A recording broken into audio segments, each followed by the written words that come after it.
आणि तिचा स्वतःचे पॉम्पलेट वाटते म्हणून तिचा प्रचार होतो. म्हणतात वरून नावाला पक्षाला माहिती का ती बाई? हे योग्य नाही केलं पक्षाने. मी आता शांत बसणार नाही. मला तिकीट पाहिजे कुठल्याही परिस्थितीत. मला तिकीट कुठून बोलून त्यांना बी फॉर्म दिले जातात. ही कोणती पद्धत आहे मागायची? हे योग्य नाही. कुठल्या प्रभागात? मी दिव्या उल्हास मराठे.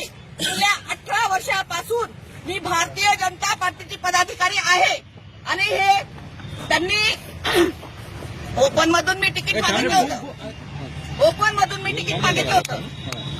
तो ओपन मधून त्यांनी एका छोट्या कार्यकर्ता, ती का मंत्र्याची बायको होती का याची बायको होती तसा विषय नाहीये, एकदम छोटा कार्यकर्त्याच्या बायकोला त्यांनी आणून उभं केलं माझ्यासमोर आणि बी फॉर्म दिला गेला. ही योग्य पद्धत नाहीये. ही पद्धत नाहीये. मी आता शांत बसणार नाही. कोणता प्रभाग आहे ताई? माझा 20 क्रमांक आहे. प्रभाग क्रमांक 20. कुठला एरिया आलाय तुम्ही? मी इथे सावे साहेबांना बोलायला आलेली. ही योग्य पद्धत आहे का? मध्ये जाऊ द्या. ही योग्य पद्धत नाहीये. ठीक आहे, चला. हा? भेटल्यावर